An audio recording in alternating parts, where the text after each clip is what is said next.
Last time we left off with cleaning out the grease from the interior of this KitchenAid mixer. Make sure to be very detailed in order to avoid future damage to the gears. When the grease becomes liquefied, it loses viscosity, which does not protect the gears. After all the old grease has been cleared from the machine, it's time to reapply fresh grease.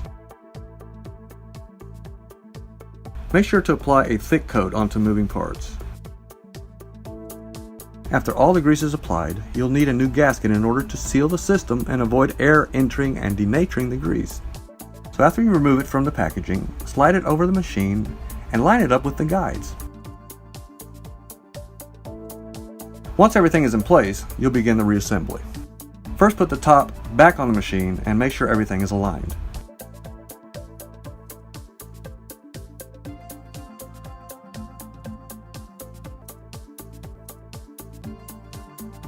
Then take these screws and put them in their respective ports.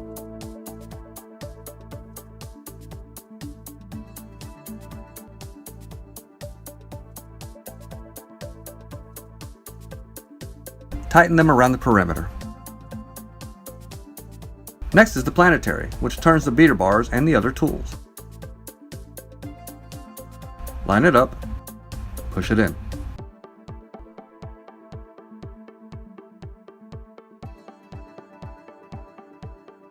And using the screw, punch it in and hammer it into place.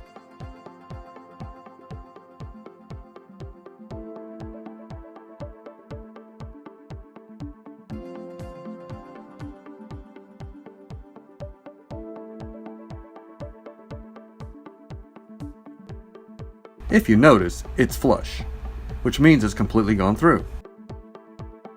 Now it's time to wipe it down.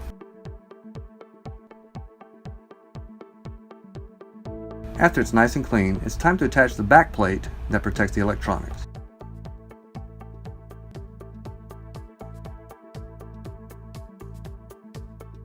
Stick on the vanity ring and make sure to clean off any more spots.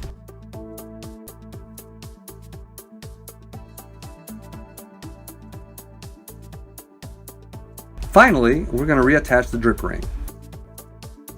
The drip ring is not only cosmetic, but traps any denatured grease and oil as well. Just hammer it into place and it should be good to go.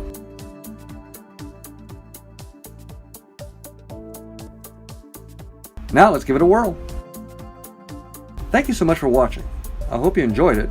If you did, hit the thumbs up button below. We would really appreciate it. If you have any questions or would like to see any more videos like this, comment down below and give us your suggestions. Please subscribe to our channel if you aren't already. Hit that bell icon so you can be notified every time that we post. And come visit our store. We'd love to see you. Our information is linked below.